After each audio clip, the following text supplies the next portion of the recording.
Good evening, everybody, and welcome back to Mind the Mental Mondays. Um, haven't had a Mind the Mental Monday since last year, and I'm very excited to get started in this new year. And I'm trying a little bit of a different setup here. So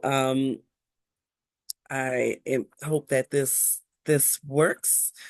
Um, I hope that everybody had a good holiday season, and I pray that all is well. And so we're going to start off like we normally do with um, tell me something good that happened as you wrapped 2024. Tell me something good that happened, something that you're grateful about that happened in your 2024. And as you came to an end of 2024. And just tell me also like where you're listening from. It's always exciting to see the different places that people are tuning in from and that are being impacted by these mind the mental messages. So I'm looking forward. Last year, I was working on being consistent with doing Mind the Mental Monday. And I have to say, I'm excited. I feel like I have done that. I feel like I was pretty consistent in the last year. There were a few times where I didn't wasn't able to do Mind the Mental Monday for whatever reason. It might have been that sometimes I might have been physically ill. Sometimes I might have been just not mentally in a place where I could do Mind the Mental Monday. So, and I'm always transparent about that. And so I always hope that, I am one to follow my own, try to practice what I preach. I'm not saying that always works. There are times that it doesn't work, that I preach something over and over and over again to others. And then it's not until somebody, kind of throws my words back up in my face and I realize that maybe I need to take my own advice as well. So you might hear a little trickle in my throat this past week, not Saturday past, but the Saturday prior to that. From there all the way up until, like almost a week later, my husband and I were both down with the flu. And it was a nasty, nasty thing. I mean, when I tell you that I literally could not get out of the bed for 3 days, I mean, that thing, it it was a mess. And so I'm really excited. So that's why I didn't do Mind the Mental Monday last Monday. I should have come back last Monday, but I was still feeling terrible last Monday. And honestly didn't get come out of that. I didn't leave my house until this past Saturday. That was my first time actually leaving my house in over a week. We went for about 3 days without eating because we just couldn't. We didn't have the strength, one, to even get up, to get anything, but then we also just didn't have appetites. And so it was really nasty. And I wouldn't wish it on my worst. If I have enemies, I would not wish that flu on anybody. So I hope that everybody has maintained their health and that you're starting off this new year strong and determined. Um, all right. So tonight, and excuse me for, I should have grabbed a bottle of water to have with me tonight, but I didn't, and it's too late now. The way I'm set up here is just, yeah, it would take a lot to get up and get some water. So I'm gonna plow through this, without water tonight, and because I'm still have a little cough, a little one of those little lingering coughs. You know how with those upper respiratory viruses. kind of give you like sort of a lingering kind of cough. And so that's kind of what I'm dealing with right now. So I hope that that doesn't happen too much throughout this presentation, but nevertheless, I'm going to plow through and keep it moving. So so the topic for tonight is New Year nuisance or new sense. You see what I did there? Kind of a play on words. So the reason that what made me come up with that topic is that I think that whenever we get to a new year, whenever we get to a place where it's like a new beginning, a new start to something, for some people, like, their birthday is really sort of their new year. It's the time wherein they sort of start thinking about all the things from the past year, and they start thinking about, okay, these are the things that happened this past year. These are the strides that I was able to make in sort of trying to reach some of the goals that I set for myself. And now I'm going to set some new goals, and in 2025 it's going to be, the best year yet. But there are times where in we, I think we put a lot of pressure on ourselves that, this next year has to be the year, right? And we don't leave room for times where, tragedy might happen, for example. I mean, nobody prepares for that. So, I think about how we get so excited about an upcoming year, and kind of we have all these plans about, what we're going to do, how maybe there's some things, some changes that we want to make. Maybe there's some things that we want to do different, but we don't think about, but what if that doesn't happen? What if tragedy strikes? So, those people um, in New Orleans, when that tragic event happened on New Year's Eve going into the new year, no, there's nothing that could have prepared anyone for that. I think about the fires that are still burning in Los Angeles County. I think about all of the people. I mean, literally like hundreds of thousands of people, or tens of thousands of people at least, that suddenly don't have a home. um, that people who lost everything. I'm sure that a lot of those people on New Year's Eve, might have been partying, they might have been at church, they might have been celebrating with their loved ones, never thinking in a million years that their 2025 would start off like this.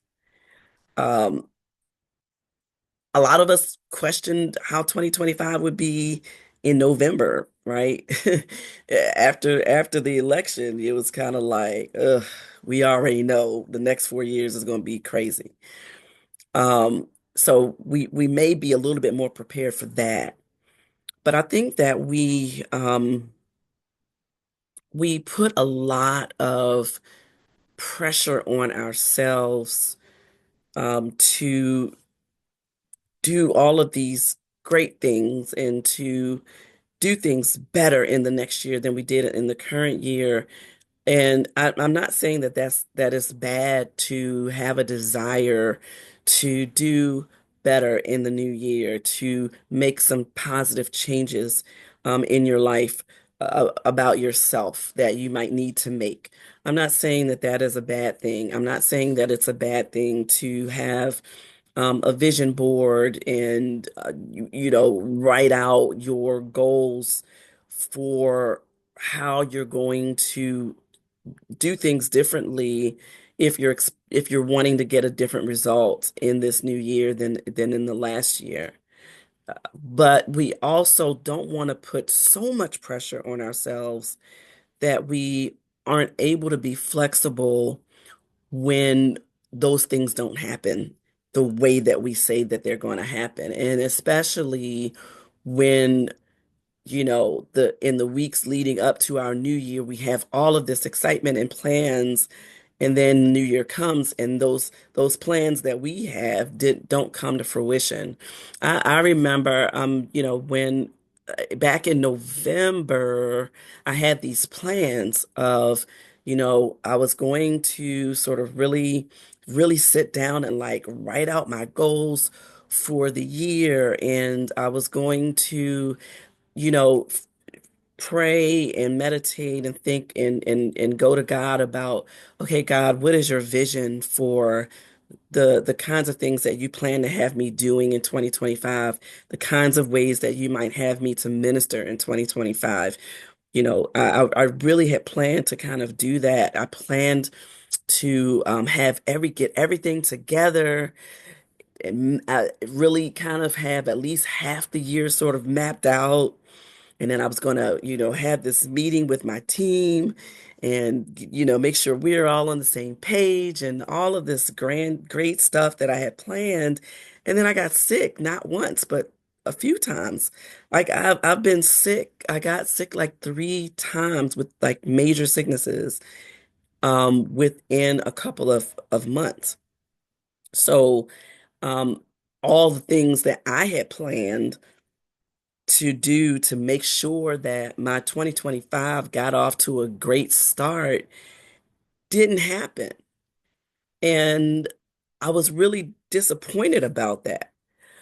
But what I had to come to grips with is that sometimes things don't happen the way that we plan. Sometimes things happen, and sometimes bad things happen that don't allow us to move in the way, in the direction, at the pace that we had in our minds that we're going to move. But what I want to encourage us tonight is rather than let those things and those challenges that might come up at the beginning of the year be a nuisance, I want us to be encouraged to, instead of them allowing them to be a nuisance, that we get some new sense out of it, that we gain a new sense about when things happen that causes us to not be able to move in the way that we thought we were going to be able to move, to get a new sense about ourselves even and how we respond to those situations.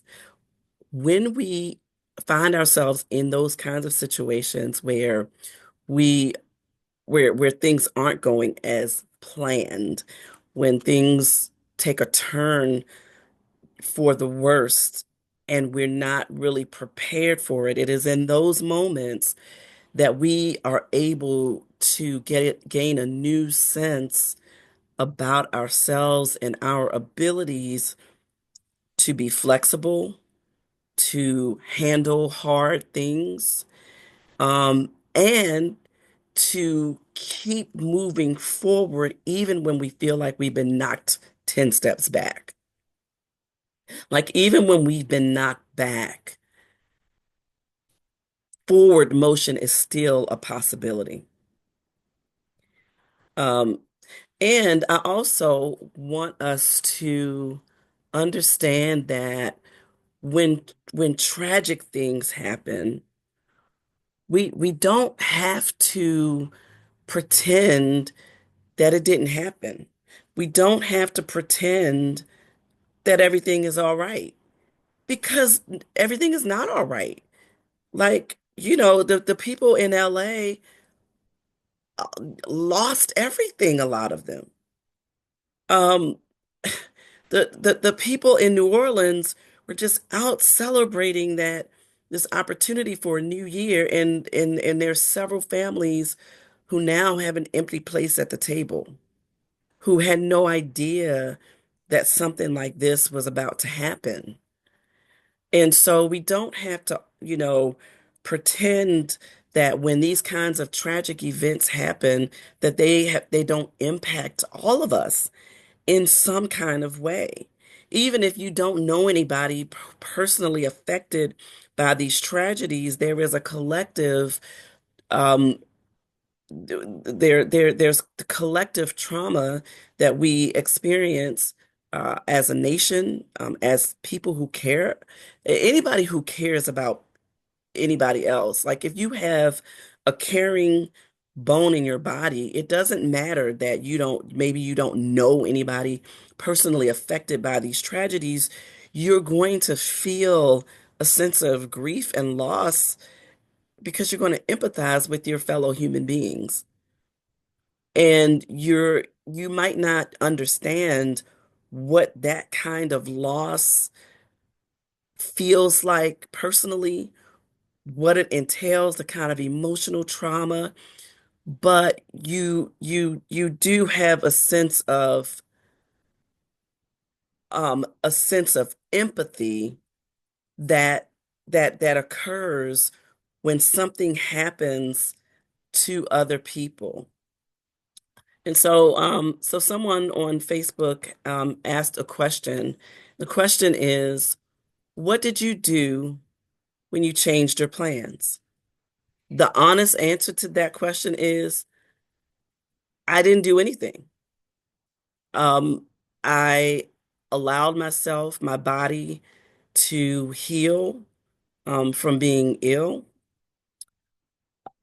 I, once I kind of got back a little bit on my feet, there were other things that took priority that I needed to deal with, work situations that I needed to handle, uh, and I handled those things. And I will, um, I will get to the place um, where I will kind of get back on track. In those times where God changed my plans, that's a really great question. What did you do when you realized that God changed your plans? Um,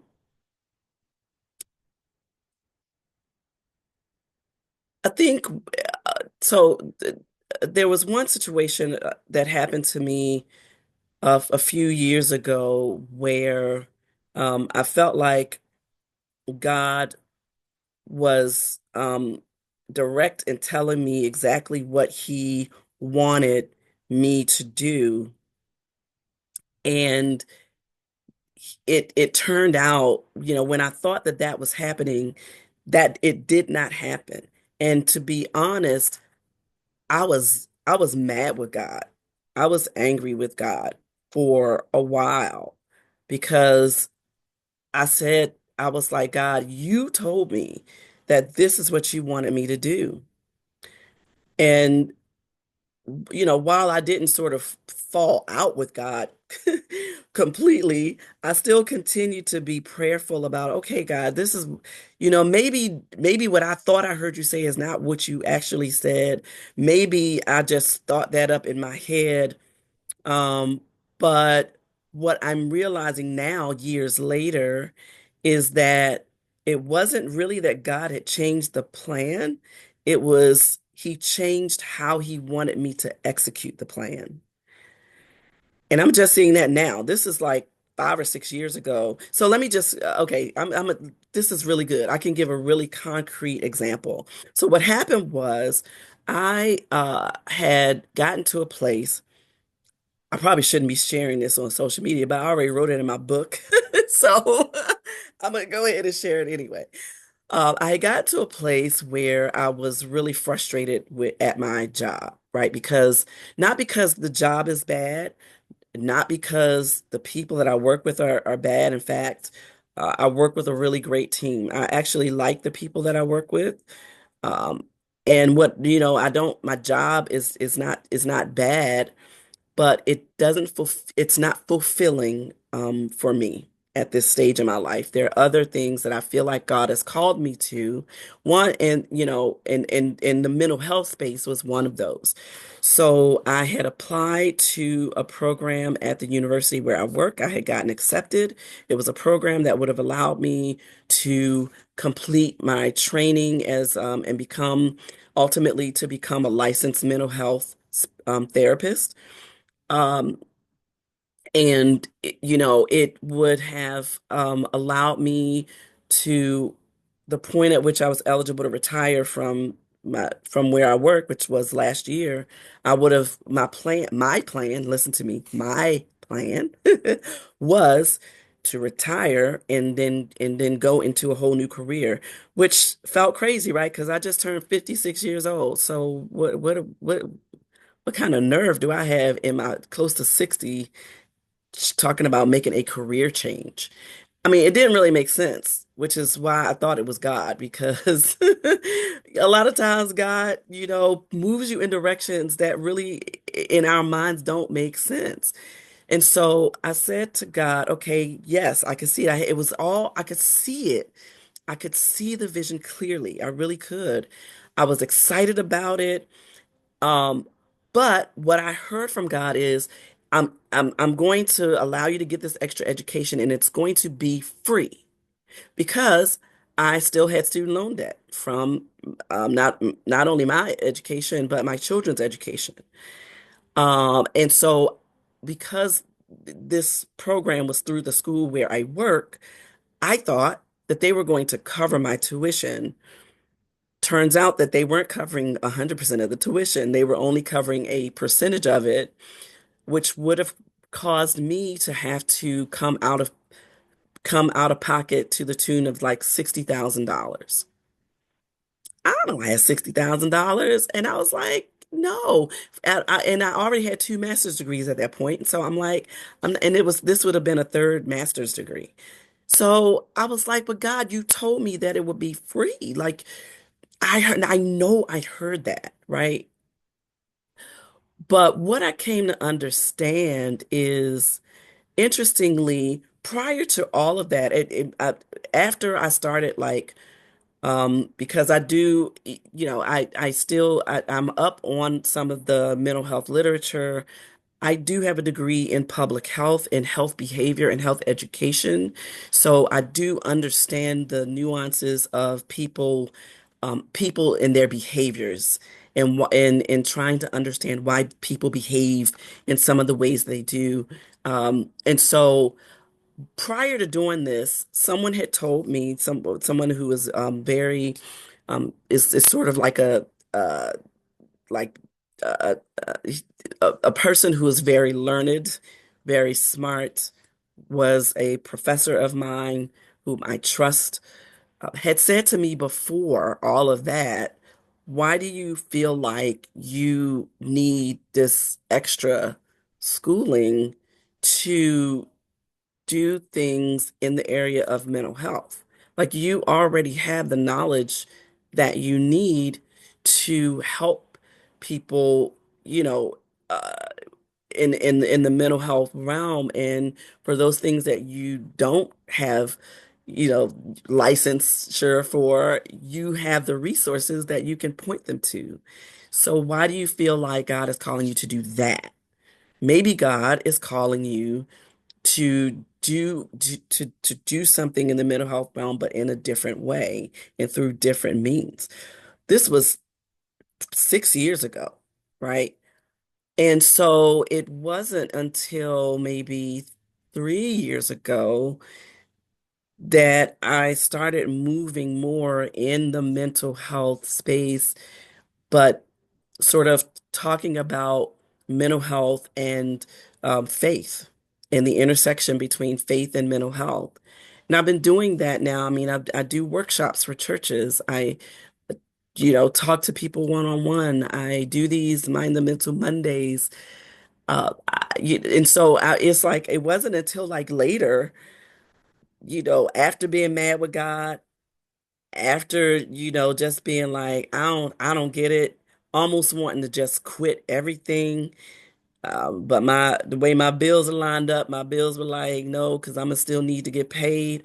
Um, I just had to sort of really pray through it.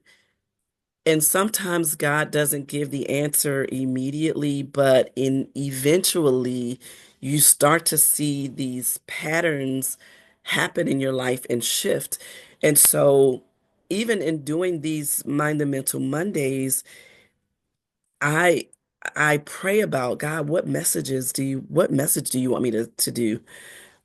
It's almost like preparing a sermon. It really is.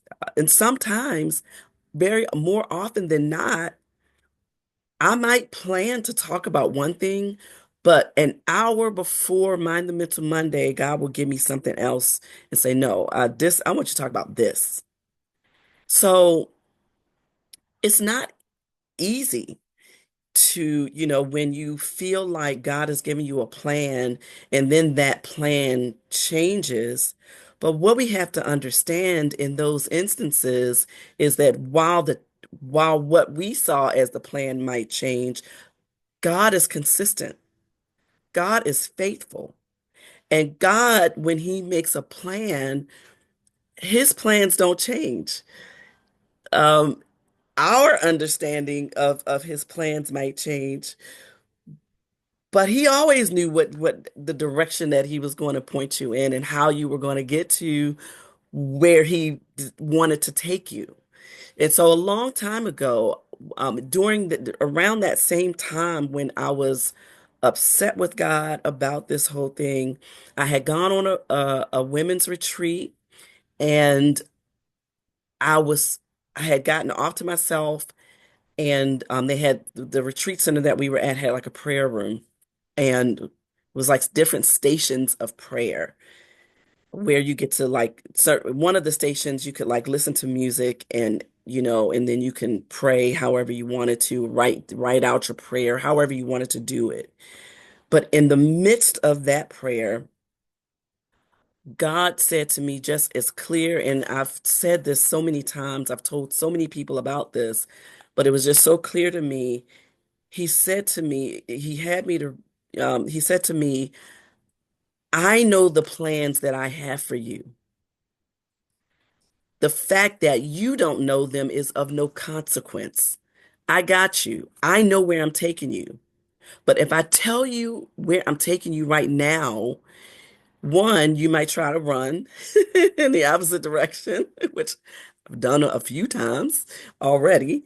God already know me. He know when he first called me in the ministry, I was like, I'm out. Like, no, that's not, I don't, I don't think you know God who you calling. I'm trying to run in the opposite direction. And he just kind of, while I was running, he was holding the back of my shirt and just watching me expend a whole lot of energy trying to run in the opposite direction. Like, keep on running. I'm gonna let you run. I'm gonna let you run for a little while until you wear out. But you're still gonna do what I want you to do. So, there are those times in life where you get you have these moments where you feel like for sure this is God. This is the direction that he called me to. This is how he wants me to do it. And then it's like things change. It's like and God is kind of like, well, that's not necessarily how I told you out that I was going to do it.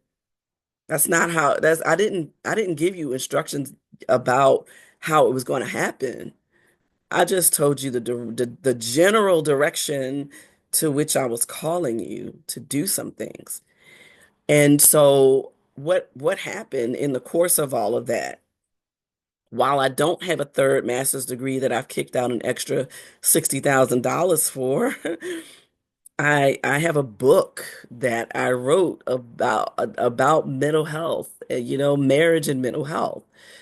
The Scream Within, Mental Health and Clergy Marriages, Journey of a Pastor's Spouse. I have done many workshops and retreats around mental health in churches. Have been able to show people, especially, well, people in the Christian faith, because that's who I am, um, that it does not mean that you have a lack of faith if you don't do if you do therapy. Like, I believe and trust God as the source that puts into this earth every resource that we need for whatever we need. And so while the therapist is a resource, God is the source. And God can lead you to the right therapist. God can lead you to the right care that you need for your mental health, just like He can lead you to the right care you need for your physical health. Like, God is not limited by our limitations of Him. God is not limited by the boxes that we like to try to put him in. And if the beautiful understanding that we have to get is that because our creator, the creator of this entire universe, because our creator is so intentional and was so purposeful in all of the way he created us as his creation, because he is not in a box, it means that we don't have to be in a box either. We don't have to fit into small boxes that humanity likes to try to put us in. And so, and therefore, if what we think we're being called to do doesn't work in one way, it doesn't mean that there's not another way that it can and will work. I love the opportunities that I get as a life coach, to be able to utilize some of those skills that I have in sharing with others how to reach, you know, goals that they feel like they're called to, how to marry my faith with other pieces of education that I've been able to achieve, both in seminary and in my career, my long career in public health. So, yeah, so I know I took a long time to answer that question because it really ties into this topic tonight, because I thought that by 2024, I thought by New Year 2024, I was going to be about to retire and parlay into a new career path. And when it didn't happen the way that I wanted it to happen, the way I thought it was going to happen, it was a nuisance. It was a nuisance for me. It was something that got on my nerves. It was something I was upset about. It was something I didn't understand. It was something that I was even hurt and grieved about, because it was a sense of loss, because I had gotten so much excitement about the prospect that I would be able to move into a new way of being able to express my passion. And when it didn't happen in that way, I just, it was a nuisance. But the new sense that I gained about myself is that uh, I can be resilient. The new sense that I gained is that I can still put one foot in front of the other. And while I feel like I was knocked back years, I was still able to get up, put one faith foot in front of the other, allow myself to hear from God, and still move forward in the direction that He was calling me to. I was able to finish and publish my book. I was able to develop workshops that I've developed that, have been helpful, to people. I've been able to provide messages of hope and encouragement every week here on Mind the Mental Monday, whether it is, for people that are looking live on Facebook or Instagram, or go to my YouTube channel and look at it later, or come back to where, to these other platforms and look at it later. I have to say that I don't always know how these impact people. If I had my way, I would like much more engagement from people that tune into Mind the Mental Monday. Like, I would love to one day wake up and see a ton of comments and people saying, "Hey, can you talk about this topic?" Sort of giving suggestions for topics that they're interested in and what their needs are, around things that impact their mental health on a daily basis. So,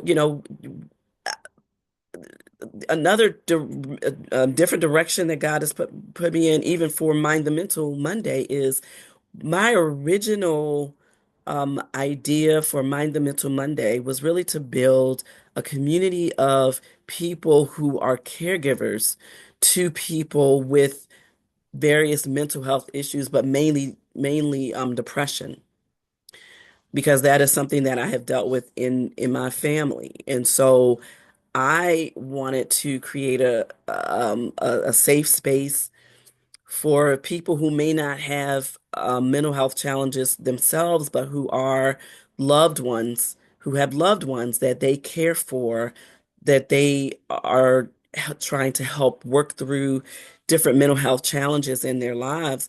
But what it has become really is there are so many different things that impact our mental health on a day-to-day basis.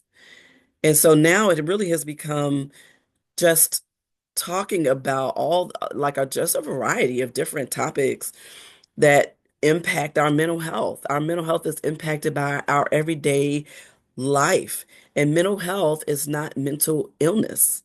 You know, a lot of times when people think of mental health, they think of mental illness. They only think about, oh, depression or bipolar disease or, other types of mental health challenges that people might have. But mental health means that you're taking care, just like you go to the doctor. Hopefully everybody is able to go see their doctor for a well checkup once a year to, get their blood tests done and run and make sure their different levels are fine, to get their um, bodily systems checked out and get their mammograms, for women, all those things. Your pap smears and all the things that we need to get to make sure our physical bodies are doing are running optimally. We should be doing the same thing with our mental health, because there's so much that impacts our mental health, and it really is the mental aspect of our health really has a lot to do with the outcome of our physical health. Our mental health, if we're worried all the time, if we're anxious about different things that are happening in our lives, it can cause our blood pressure to spike, which can then potentially lead to heart attack and stroke and things of that nature. So it's so important to make sure that in this mental health journey, um, that we are checking ourselves from head to toe, and that we have some kind of safe space in which we can share what might be happening with us mentally. So at some point, this year, and I'd really like to get to a place where we can do some like small groups where you don't have to identify who you are, but it can just be a safe space, a Zoom space where you could put a fictitious name and you can just talk about what's happening in your life. And that is causing you, that might be causing you different mental health challenges, and that then we can like talk. I have a safe space for you to talk it out, but then also where, I could share resources where if for people that actually, need a licensed mental health practitioner, because there's so many good ones that are out there. That is something that is a goal of all of this as well. So, I don't want to take up too much of your time.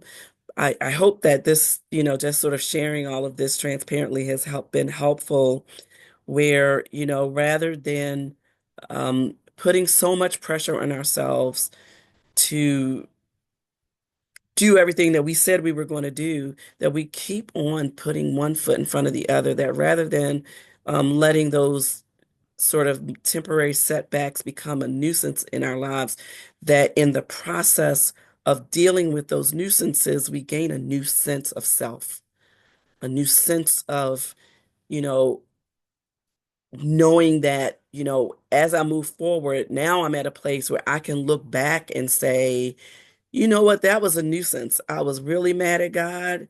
It didn't turn out the way that I thought it was going to turn out, but I'm happy with where it has turned out now. Like now I have a new sense of self. I have a new sense of just desire and ability to do, what God has called me to do, and to be okay with the way in which He has called me to do it. Do I have a gazillion followers? No. Do I have, a big, am I getting like endorsements or whatever, like to do this, to do the Mental Monday. No, I don't even know if any of these helps. Sometimes I get feedback, but very rarely do I get feedback about whether or not this is even helpful. But I keep showing up because I believe that God put me here to do this on purpose. I believe there's a reason behind it that He has. And so I'm not, I don't do this for to gain any kind of notoriety or, to try to be the next big whatever. I do it just because God said do it. And sometimes I don't know some of the topics that He gives me. I don't know why He gives them to me. This topic tonight, I was like loading my dishwasher, and this topic came to mind. Um, so it comes in strange ways sometimes. But when you're obedient and you just do what God says do, and you show up, when God says show up, you show up. Uh, you do, He's going to look out for you. And by the same token, when God says sit down somewhere, go sit down somewhere, you do that too. There's some times where He like, there's not a mind the mental tonight. Tonight I need you to mind your mental, because you're not in a space where you're going to be able to give what's needed to be given. And so I need you to rest your brain tonight. And so go sit down and rest. And when those times come up, I do that most of the time. I could say all the time. There are times I have on a couple of occasions done Monumental Monday when I really didn't necessarily feel physically up to it. But for the most part, I do try to listen to the Holy Spirit when He tells me to go sit down somewhere too.